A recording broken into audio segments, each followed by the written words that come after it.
और चलिए सीधे जुड़ते हैं नीतीश कुमार की प्रेस कॉन्फ्रेंस से।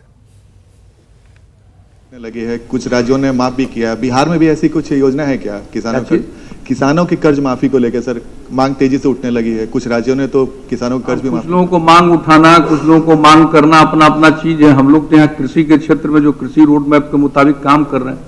हम तो बिहार है अपने ढंग का राज्य, हम लोग तो शुरू से कृषि इनपुट सब्सिडी के बारे में हम लोग काम करना शुरू किए कि किसानों को, और वो शुरू किया हम लोगों ने सब्जी से। और उसका एक अनुभव, क्योंकि किसी स्कीम को आप लाइए, उसको एग्जीक्यूट करने में, इंप्लीमेंट करने में आपके सिस्टम को तत्पर होना चाहिए। तो उसके लिए हम लोगों ने किया है, और उसके सिस्टम को डेवलप कर लेने के बाद धीरे धीरे अन्य फसलों के लिए भी हम कृषि उन्नत अनुदान किसानों को देंगे। ये हम लोगों का अपना राय है, अपना विचार है। कर्ज कोई किसान लेता है तो कितने किसान ने किस मकसद के लिए कर्ज लिया है, ये एक अलग विषय है, ये एक अलग विषय है। लेकिन हम लोग तो कृषि के क्षेत्र में हम किसी को प्रमोट तो करते नहीं है कि कोई कर्जा ले, और बिहार में तो कर्जा लेने की प्रवृत्ति भी बहुत कम होती है। बिहार में तो कर्ज लेने की इच्छा बहुत कम लोगों की होती है, इसलिए वो इशू नहीं है। बेसिक इशू है कृषि के विकास के लिए हम लोगों को मदद क्या करनी चाहिए और कैसे डेवलप करेगा। तो आप देख लीजिए, अब फसल बीमा योजना की जगह पर हम लोगों ने फसल सहायता योजना की शुरुआत कर दी। तो हम लोग किसानों को हर संभव मदद, और आप सोच लीजिए कि इस बार जो भी एक सूखे जैसी स्थिति उत्पन्न हुई, तो हम लोग वहां सबके सारे प्रभावित किसानों को हम लोग उसके लिए आगे के लिए इनपुट सब्सिडी, जो हम पहले इनपुट सब्सिडी बोले हैं वो तो फसल के लिए बोल रहे हैं, सब्जी से शुरुआत हुई, लेकिन ये उनको राहत के लिए। तो हम लोग तो अपने ढंग से काम करते हैं एग्रीकल्चर के सेक्टर में, और उसका नतीजा है कि जो प्रोडक्टिविटी थी उससे लगभग दोगुनी प्रोडक्टिविटी हो चुकी है, लगभग दोगुनी हो चुकी है। और आप सोच लीजिए क्या हाल था, गन्ना का भी क्या हाल हो गया था।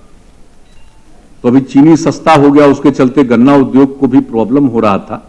तो हम लोगों ने कहा कि भाई ये पहले रेट घोषित करिए। उसके बाद हम लोगों ने तय किया है कि हम जो गन्ना जो उद्योग है और जितने चीनी मिल हैं, हम एक सब्सिडी देने के बारे में सोच चुके हैं।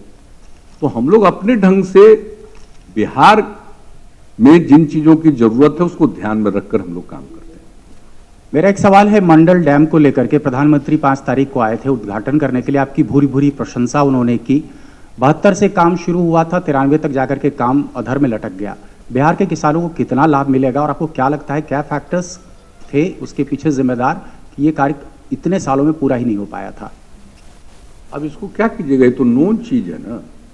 ये बहुत पहले बिहार झारखंड एक था, तब से ये बात चली, फिर झारखंड और बिहार अलग हो गया, काम बाधित हो गया। इसके लिए बिहार के लोग कोई मामूली एफर्ट नहीं कर रहे थे, और करते हुए केंद्र सरकार ने दोनों तरफ के लोगों से बातचीत करके अंत में उसको क्रियान्वित करने के लिए जो पैसे की जरूरत थी, वो हेवी अमाउंट की जरूरत थी, अंत में सेंट्रल गवर्नमेंट एग्री की है, और उसके बाद अब उस पर काम शुरू हो गया है।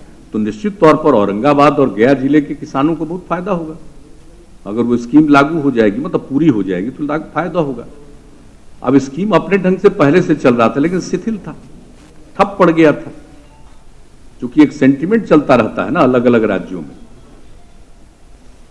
अलग अलग राज्यों में सेंटिमेंट चलता था। लेकिन अल्टीमेटली दोनों राज्य में ये के लोगों में सहमति बन गई, और उसके बाद ये काम हुआ। तो बिहार को लाभ होने वाला है इससे, और पर्टिकुलरली औरंगाबाद और गया जिले के किसानों। मुख्यमंत्री जी, आपने कहा कि महागठबंधन का कोई भविष्य नहीं है, ठीक है, लेकिन क्या राहुल गांधी का क्या भविष्य है? क्योंकि कांग्रेस उन्हें हमेशा पीएम के लिए प्रोजेक्ट करती है, लेकिन उनके अलायंस पार्टनर्स ही नहीं मानते हैं। आपकी जो शुभकामनाएं हैं उसके लिए मैं धन्यवाद दूंगा। चलिए,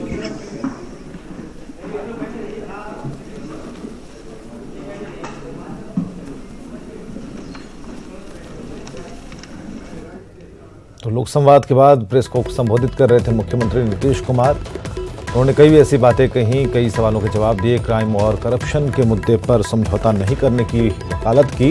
इसके साथ ही राम मंदिर निर्माण पर उन्होंने अपना इरादा साफ कर दिया। उन्होंने उस बयान प्रधानमंत्री के ही बयान को बल दिया। उन्होंने कहा कि मंदिर निर्माण पर कोर्ट का जो फैसला आएगा वो सर्वमान्य होगा। सभी पार्टी का एजेंडा अलग अलग होता है, ऐसा कहना है, ऐसा मानना है मुख्यमंत्री नीतीश कुमार का। और राम मंदिर निर्माण पर साफ तौर पर उनकी स्पष्टता साफ सामने आई है। कोर्ट के फैसले या फिर आपसी सहमति से बात बने तो ज़्यादा अच्छा।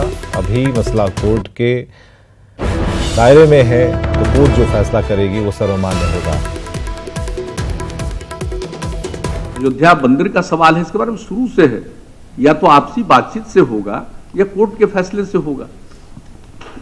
तो कोर्ट में मामला चल रहा है, अगर आपसी बातचीत से कोई चीज निकलता वो भी अच्छा है, कोर्ट का फैसला, दोनों में से कोई रास्ता इसका निकलना चाहिए। ये हम लोगों की शुरू से। चलिए फोन लाइन पर आनंद अमृतराज है। राम मंदिर पर आनंद, साफ तौर पर नीतीश कुमार ने कह दिया, ठीक है, प्रधानमंत्री की ही बात को दोहराया। उन्होंने आपसी सहमति की एक बात जोड़ी है, तो आपसी सहमति की बात तो सभी लोग कह रहे थे, लेकिन कोर्ट में ये मामला जब है, कोर्ट के दायरे में है, तो अब फैसला कोर्ट को ही करना है कि कोर्ट से जो फैसला आएगा वो सभी को सर्वमान्य होगा। सब यही कह रहे हैं। इसमें आपसी सहमति पहले नंबर पर तो हो नहीं सकती, दूसरे नंबर पर होगी, कब होगी, कैसे होगी, इस बारे में मुख्यमंत्री ने कुछ नहीं कहा। निश्चित तौर पे मुख्यमंत्री ने आज लोक संवाद का आयोजन किया था और काफी लंबे समय के बाद मीडिया से रूबरू हुए थे और कई सारे सवाल को लेकर मीडिया भी उनसे सवाल पूछने को तैयार था।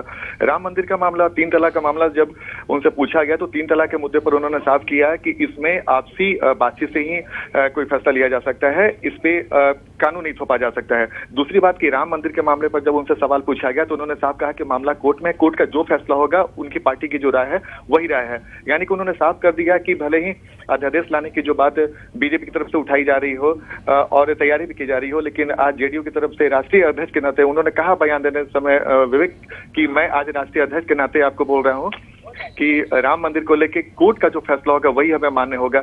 यानी कि अध्यादेश को लाने की जो तैयारी अगर बीजेपी करती है भविष्य में तो उसको सीधे सीधे नीतीश कुमार ने खारिज कर दिया। तो निश्चित तौर पे बड़ा बयान नीतीश कुमार का माना जाएगा कि उन्होंने राम मंदिर के मुद्दे पर अपना स्टैंड साफ करते हुए साफ कर दिया। पहली बार उन्होंने इस तरीके से खुलकर बोला है कि कोर्ट का जो फैसला होगा वही फैसला उन्हें भी मान्य होगा और अध्यादेश लाने की जो भी चर्चा हो अगर भविष्य में बीजेपी लाती भी है तो नीतीश कुमार उसके खिलाफ जाएंगे, इसमें अब कोई शक नहीं है, जिस तरीके से नीतीश कुमार ने आज अपने बयान से साफ कर दिया। चलिए बहुत बहुत शुक्रिया इन तमाम जानकारियों के लिए, बातचीत के लिए।